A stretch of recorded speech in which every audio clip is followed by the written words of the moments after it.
my shoes and out the door. 5, I'm alive. 6, 7, 8, feeling great. Hello, loyal BYWG podcast listeners. This is Dr. Noah DeCoyer, and you know we recently introduced the Beyond Your Wildest Dreams Academy. Our first course that we will be releasing is called Being Superman. Proven tools to build power and reclaim youthful vitality at any age. This is a 4-week course with 12 modules, downloadable PDFs, 14 bonus interviews, and so much more. The link for more information is www.beyondyourwildestdreams.com/being-superman/. It will also be in our show notes. Thank you again and enjoy this week's podcast. Hey everybody, welcome back to the Beyond Your Wildest Dreams podcast. I am your co-host today, Dr. Mike Akinfora, and today I have with me Dr. Joe Tatta. Joe, how are you? Great. It's great to be here with you. Thanks for having me on the show. Joe has written a great book called Heal Your Pain Now.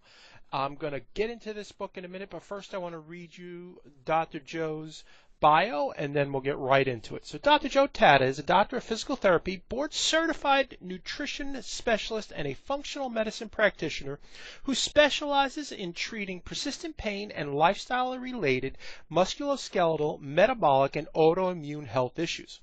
His mission is to create a new paradigm around treating persistent pain and reverse our global pain epidemic. He is the creator of the Healing Pain Online Summit and the host of the Healing Pain Podcast, designed to broaden the conversation around natural strategies towards solving persistent pain. Dr. Tatta is the author of the best-selling book Heal Your Pain Now, a revolutionary program to reset your brain and body for a pain-free life by Capo Press. He is currently in private practice and also provides online health consulting to help people achieve a pain-free life from chronic disease. Joe, welcome to the show.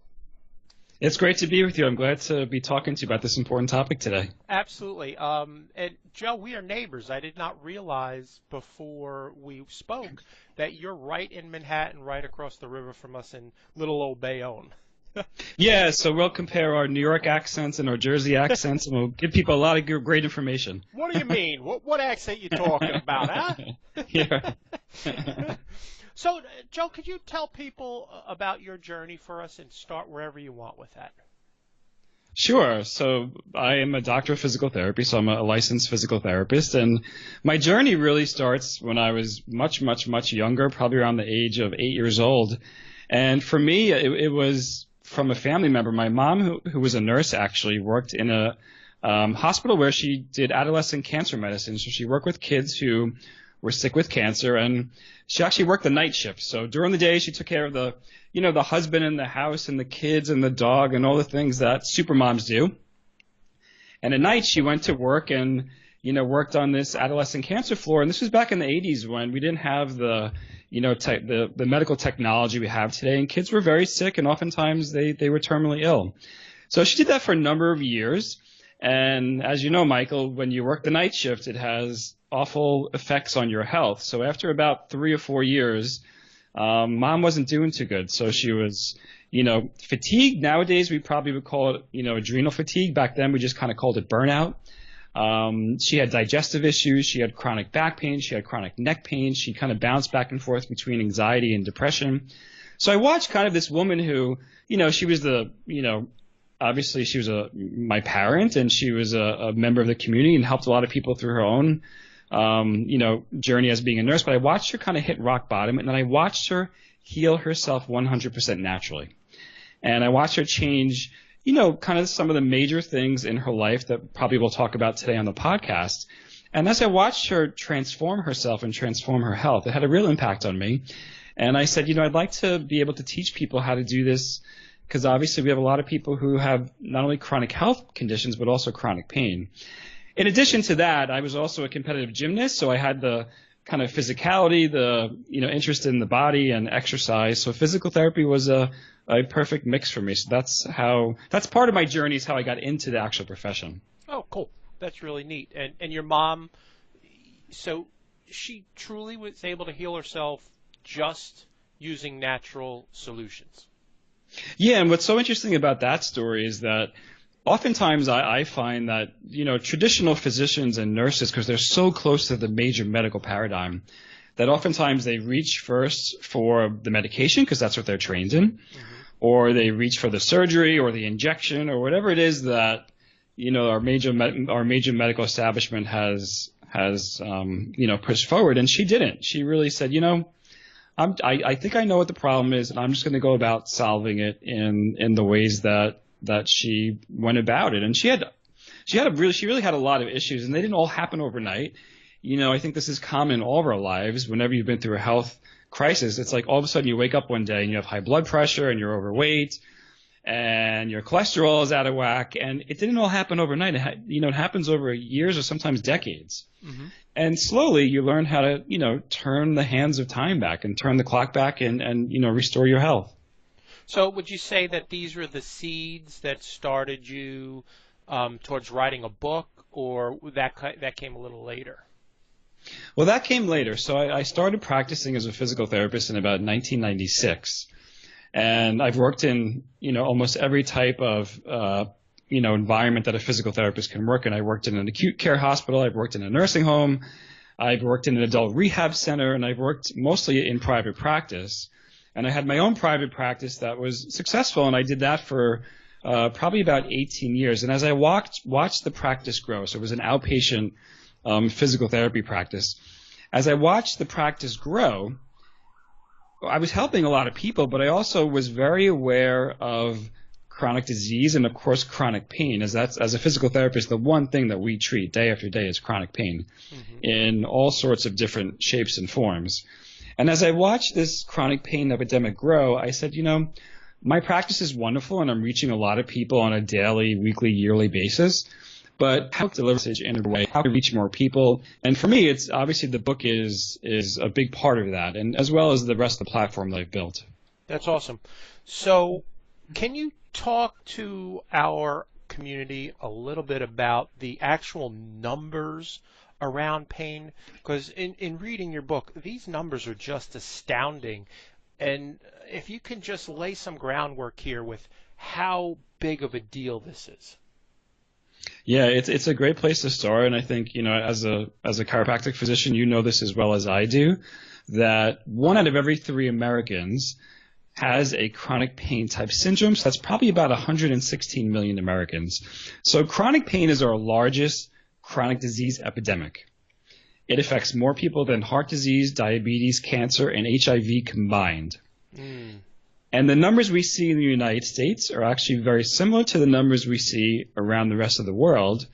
And that's really because we've been treating pain all wrong, and we've allowed these numbers to increase, and not help people with the natural strategies that we know. Now, along with our chronic pain epidemic, on the tailwind of that, not too far behind, is our chronic opioid epidemic. Yep. And the United States of America consumes 80% of the world's opioids. So the first place over the last, probably the last 50 to 100 years, we've created what's called a biomedical model for the treatment of pain. Yep. And that's a fancy word, but it really just means that our major medical establishment has reached toward medication first, and opioids are probably the biggest one. They've reached toward surgery second, and then probably injections third. And those numbers have increased. So those procedural numbers have increased, but our chronic pain numbers have not gone down. So we know what we've been doing is wrong, and we're now just starting to kind of, see the tip of the iceberg as to how we can actually heal these millions of people that have chronic pain 100% naturally.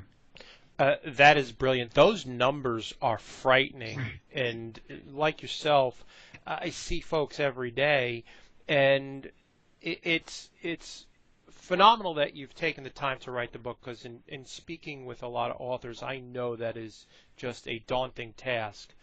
Talk to me about the role of pain Talk to me about the role of say it again, Mike. Dr. Joe, talk to me about the role of brain in this pain model that we're talking about. Yeah, this is one of the most exciting things I love to talk about on podcasts and to share with people. So historically, we've looked at pain as a symptom. And we have, tried to treat it with these various things, if you will, that decrease the symptoms. But we now know that chronic pain is actually a disease in and of itself. And with chronic pain, what we really see is happening is that there are changes that are happening deep within the brain or within in the nervous system. So, we've heard of the concept of neuroplasticity, which neuroplasticity is a positive thing. It means when you learn, your brain changes and adapts. We see this often when you learn a new language, your brain changes and adapts. With chronic pain, there's this kind of maladaptiveness that happens in the brain, in the spinal cord, in the rest of the nervous system. So with acute pain, we know that's caused by an injury. We know there's tissue damage with that happens. But with acute pain or injury, your body has a natural ability to heal. And that inflammatory process, which is positive, is a good thing. It'll heal whatever tissue is injured within 3 months. Mm-hmm. After a 3 or potentially 4 month period of time, if you're still having chronic pain, it's not because the tissue hasn't necessarily healed, but it's because for some reason your brain is still creating pain as a warning, or it's still creating pain as a means to protect you. And in essence, this kind of harm alarm is still on when it really shouldn't be. That's scary. Talk to me about how this pain cascade affects, let's say, something like weight gain. Yeah, I think the easiest, when we look at weight, of course, most people say, oh, well, the more weight you put on, of course, the more stress you're going to have on your knees and your hips and your back. And that's true. As you gain more weight, you're going to put more stress across your joints. Mm. But the real take-home message with weight gain is that most of that weight is around your belly. So it's that belly fat that we kind of carry around with us like a spare tire, so to speak. But that's not dead weight. That belly fat is an active kind of factor of chemicals. And all day long, it's producing inflammatory chemicals. And those inflammatory chemicals get circulated throughout your entire body. And oftentimes, those inflammatory chemicals can create low-grade or sometimes high-grade inflammation. And inflammation is often at the root of many of our diseases that we see in modern-day society. And that inflammation oftentimes causes pain. So often, when we start working with patients, of course, we're going to talk about weight loss if that's what they need. And, of course, we'll talk about nutrition because oftentimes those two are intimately related. Well, so dispel some of those myths about pain and healing for me. Well, I think the first one to talk about, and I'm sure if you've had chronic pain, you'll understand this, and oftentimes patients have been to upwards of 10 practitioners, and ultimately there's someone who says, well, I've tried everything with you, so it must be in your head. And we now know that people who have chronic pain, they're not making up. Your pain is 100% real. The pain you feel is real. It's not in your head. It may actually be a function of, this maladaptive nervous system, the nervous system being overly sensitive, but you're not imagining it, it's not in your head. So that's the first myth I want to bust for those who have chronic pain, or though even practitioners out there who, may be frustrated with the patients they're seeing and they can't get them better. Let's of course not, send that message out there. The other thing I like to talk about is imaging studies. Okay. And those are things like x-rays and MRIs and CAT scans, and they have their place. But we're learning more and more each day that the results we see on an imaging study is very poorly correlated with someone's reports of pain. So let's say you have an MRI done on your back and it shows a herniated disc. The truth is most people have herniated discs in their back or in their neck, but many of them have absolutely no pain at all. So an imaging study is just that. It's just a picture. It only gives you a snapshot of your anatomical health, and it doesn't necessarily correlate with your symptoms of pain. That's a big one for people to kind of start to digest. Even certain physical therapists and chiropractors are still having a hard time, looking at the imaging study and saying, okay, you have a herniated disc, but it may or may not have to do with the pain you're feeling. And oftentimes patients come to me and they say, I have this back pain, but the doctor found nothing. They found no arthritis in my back. They found no disc herniation. They found no, prolapse of a disc, whatever word you want to use for it. And not only is this seen in the spine, but we also see this in the knee joint, in the hip joint, in the shoulder joint, almost in every joint of your body. So the take-home message is, as you age, these degenerative changes are absolutely normal. And I don't want you to kind of latch on to the fact that the imaging study is 100% the reason for your pain. And there are ways to get around solving the pain naturally. The other thing about the imaging studies, oftentimes this creates a deep level of fear within the nervous system. And once it creates fear and the brain goes into this fight or flight response, it can stay that way for many, many months, sometimes even years, where your brain is producing, or where you feel, when you feel fearful, your brain produces pain as a way to kind of wake you up, alert you, and change your behavior. So, we want to use these imaging studies very delicately, and when we explain them to patients, we really want to explain the studies in a way that won't produce harm or fear to the patient in front of you. Absolutely, and that dovetails perfectly into what I wanted to talk about, is stress and the pain connection. Can you hit on that? And that fear leads right into stress. So talk about that a little bit. Sure. People know stress as the fight, flight, or freeze response. And I think the fight or flight response people understand. So obviously the fight is I'm going to lift my hands up and I'm going to fight off this person who's trying to harm me. The flight response is, you're going to run away from someone. The freeze response is something that people don't really tap into or think of that often. And this is a really, really old adaptation that we have in our body, that if you're not going to fight or flight, oftentimes you wind up freezing to a certain extent. Now, the freeze phenomena is really, really interesting, and there's so many different physiologic changes that happen in the body with the freeze response. But probably the biggest one is that certain muscles will tense or tighten. And when certain muscles tense or tighten, and inevitably those are typically the spinal muscles, so the muscles along your cervical spine, your thoracic spine, your lumbar spine, which is why we have such a huge incidence of chronic back and neck pain in our country, is that so many people are stuck in this persistent freeze state. So their muscles tighten or their muscles tense.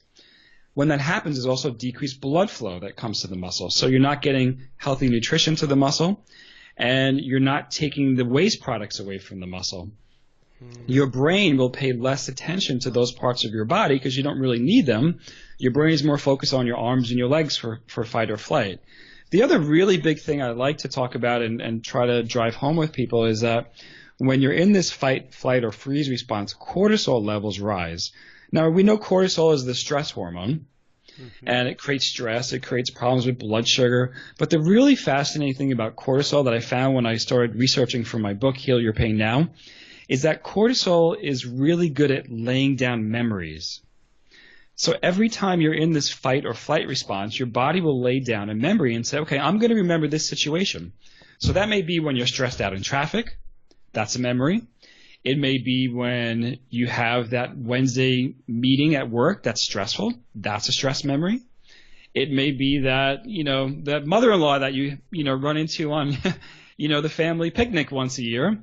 That's a memory. And when cortisol lays down these memories, and then you put yourself in a situation that is similar to that memory, it doesn't even have to be the exact same memory, it'll turn on that fight or flight response automatically, and oftentimes it turns on pain along with it. Absolutely. So I want to dive in just a little deeper, and I'd be remiss if we didn't talk about the current stats and facts with opioid epidemic in this country. So before we go into let's get a solution for this, let's just dive in, because I know that you see it as well as I do, that people are like, well, I don't want to come in and see the therapist. Can I just get something for the pain? So could you talk about that? I can. You and I live in the Northeast, and we have an opioid problem here. But I'll tell you, it's really, really bad in the southern part of our country, and the Midwest is probably the worst places. But I said earlier, we consume about 80% of the world's opioids. So physicians are obviously prescribing opioids as a first line of treatment, which at this point they really should not be. And the NIH and the CDC, the National Institutes of Health, and the Center for Disease Control came out with statements last year. So they really should be choosing healthy natural alternatives first. Each year, probably about 20,000 people die from an opioid overdose, and most of that is accidental. So these medications are harmful to you. They create dependence. They can be abusive, as you know. The other really fascinating thing about opioids is that when you take them, oftentimes for just a week or two, you prevent your body's own natural production of endorphins or its own natural opioids. And this is why you need more and more of it to feel better. So we know that it shuts down your brain. It shuts down your body's natural ability to make itself feel good. And, with that, we now have probably about 3 million people in the United States of America. That's more than the population of New York City, where I live, that are now addicted or dependent to an opioid drug. So the real take-home message is there's a place for them. It's a very, very short duration for the lowest dosage, and only combined with integrative natural strategies. And you really should be off it probably within about 7 days.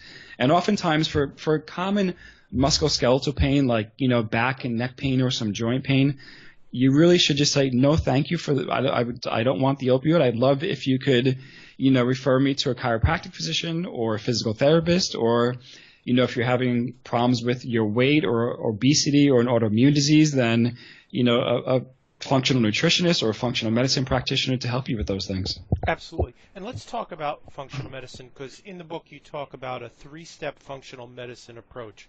Can you describe that, what that looks like for me, Joe? Sure. So when I talk about a functional medicine approach, I talk about looking at the underlying causes of why you have this chronic pain. So nutrition is probably the first place we need to go. And if you have poor nutrition, so if you're surviving off the standard American diet, that can, at a minimum, create low-grade inflammation in your body. But for many people, probably half of the chronic pain patients I see, and probably half of the chronic pain patients we have in our country, have an autoimmune disease. So a poor diet can cause inflammation in your gut. It can cause leaky gut, or what's called intestinal permeability, and that can cause that inflammation, or it can cause that autoimmune disease if you have that genetic trigger. So nutrition is often the first place that I go with patients to decrease their pain, to decrease their inflammation. I talk about all of this in my book, where I give everyone a really easy nutritional protocol in my book, Heal Your Pain Now. After that, I really would like to talk about the brain and pain and how we can help people quiet an overly sensitive nervous system, how we can quiet the brain and pain, how we can really take back their thought process, because oftentimes they have negative thoughts, and negative thoughts lead to more negative thoughts, which lead to pain and that cortisol response. So I teach them how they can heal their brain and heal their pain naturally. And then last but not least, in that functional medicine approach, we have to look at some type of healthy movement, whether it's, a gentle restorative yoga class, if you're having a hard time moving, whether it's seeing a practitioner, preferably a licensed healthcare practitioner that can get you on a medically approved exercise program.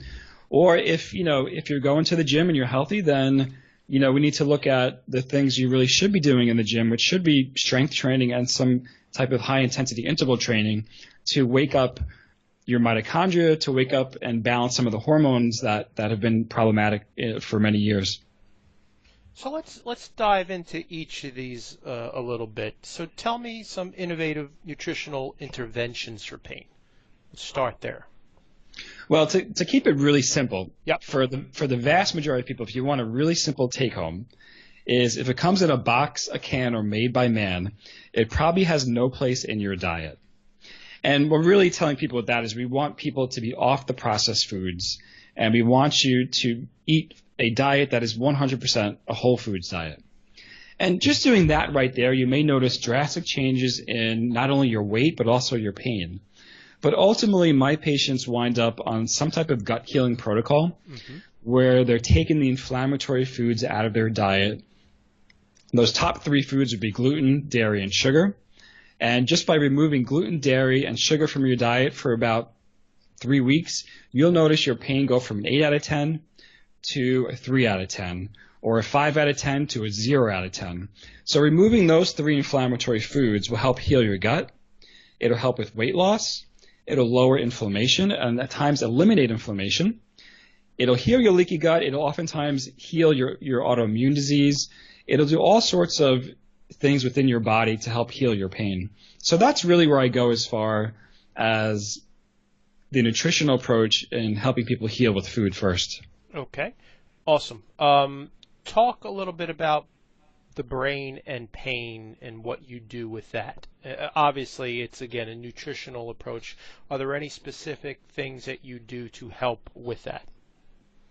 From a nutritional perspective, if we're talking about the brain and pain, oftentimes what I see with patients who have a neurodegenerative disease or at times an autoimmune disease, they do really well on what's called a ketogenic diet. So that's a high-fat, low-carbohydrate, moderate protein diet. Yep. So with that type of diet, you really have to bring all of your carbohydrates down really, really low, probably about between 10 to 20% of your calories. The fat content of your diet has to be really high, and I'm talking about healthy fat. So those are things like omega-3 fatty acids, which you can find in cold water fish. You find it in grass-raised beef. You find it in certain nuts and seeds. Things like olive oil, coconut oil, walnut oil, all the healthy oils. Those are things you can really bring into your diet. The ketogenic diet that I use is a dairy-free diet, so we're not using dairy and cheese as the way to get fat into your diet. Those types of fats can be inflammatory. Returning to the fat that's found naturally in animal products or in vegetables and oils. Yeah, that's brilliant. Avocados as well are very high in fat, very healthy fats for us. Talk to me about healthy movement. Dive in a little bit with that. Yeah, so we know, obviously, as a physical therapist, movement is medicine, and I like to tell people that motion is lotion for your joints. So a little bit of movement, obviously we know it's going to make you stronger, it's going to make you more flexible, it's going to help balance hormones, it's going to help you sleep better. But ultimately, for those who have chronic pain, they have what are called fear avoidance behaviors. So it makes perfect sense. They avoid all activity because they hurt. But when this happens, the brain pays attention. And the brain says, okay, the more I do, the more I'm going to hurt. So I'm going to create pain as a way to make you become sedentary. But what I actually do with patients, and I talk about this in my book and in my online program, is I start them on some very gentle movement. These can be just maybe 1, 2, or 3 exercises you do for about 5 minutes a day. And over time, as you start to move, you gain confidence back. You start to feel better about yourself. Those natural opioids get released from the nervous system, and they start to make your pain go away. And over time, what you're really doing is you're really sending a signal to the brain that a little bit of movement is okay. And oftentimes, people will be a little bit sore when they first start moving. A little bit of soreness is okay. You can be a little bit sore and still be safe. Mm-hmm. So each day or each week, you implement a little bit more movement into your life. And before you know it, you'll be back to a normal exercise routine, and your chronic pain will be gone. Brilliant. You just dropped something I want to touch on. You were talking about you have an online program, so they can get the book, and that's really a good start. Talk to us a little bit about your online program. Yeah, so I created the program. It's called Heal Your Pain, Heal Your Life. And I really created the program because we have, obviously, as we've been speaking about, a chronic pain epidemic with over 100 million people in chronic pain. Now, even if every single practitioner, jumped in and said, I'm going to treat people with chronic pain, it'd be really difficult to treat everyone. So I created the program. It's a 6-week program that brings you through a step-by-step process where I guide you through the process. I have a Facebook group where I help you and communicate with you. I do Q&A calls every week where I answer your questions about your specific pain, about your pain experience. And I take people through some of the things that we spoke about today, the brain and pain. Mm-hmm. I take them through a nutritional protocol, and I get them started on some really basic, gentle therapeutic exercise to help restore, their body, basically. And people absolutely love it. They love it first because they have all the information in one place.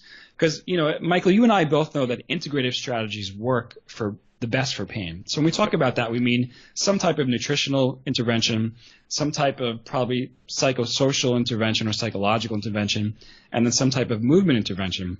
But the truth is, there was just a study done in the Journal of Sports Physical Therapy that there were only 49 truly integrated pain centers in the entire country. Wow. So we don't have enough of these centers to treat people. So my thought pattern and my mission really is that this online program is a way to deliver the information to people that's easy. They can do it in the convenience of their home because, as you know, people with chronic pain have a hard time moving around. Mm-hmm. And they can do it in a group. And we know that the power of a group in healing can really 10 times your ability to heal. And once you get in that group and I'm in there helping you and the other members of the group are sharing their stories, you really feel motivated. You say, you know what, I can really do this. I can heal my pain.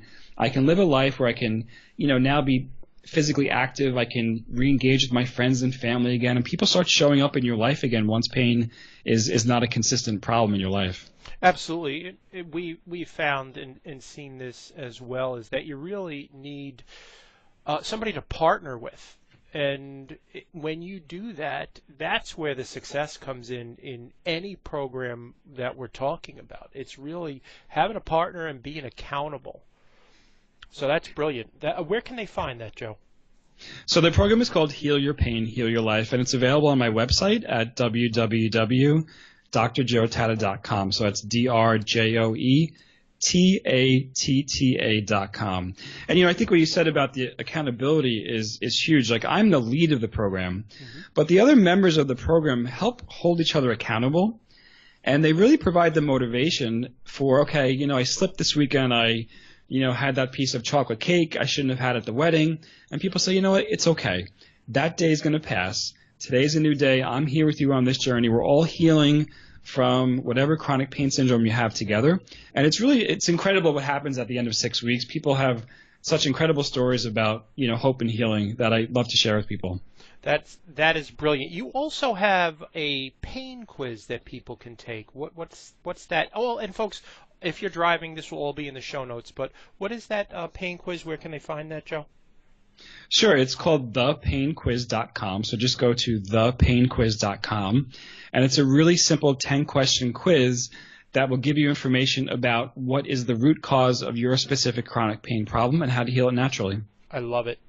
I'm really cognizant of your time, Joe. Is there anything else that you'd like to share with our audience? No, just that it was a pleasure being here and talking with you today. As a chiropractic physician, this work as well as I do. So it's great to be on this journey with you. And please check out the book, Heal Your Pain Now, and check me out on my website at drjoetatta.com. We will have all that information in the show notes. And Heal Your Pain Now, they can get that at Amazon. They can get that at Barnes & Noble, Joe. Yeah, it's available everywhere, in stores and online. Yep. Beautiful. All right, we will have all this in the show notes. Folks, thanks so much for listening. We greatly appreciate you, and we are respectful of your time. If you would be so kind as to leave a 5-star rating for us on iTunes, it helps us to help you and help others get the word out on what we're doing on these, like Dr. Joe just said, natural solutions that actually work. So I want to thank you again, Dr. Joe. I'm greatly appreciative of your time. Have a great day. Ciao, everybody.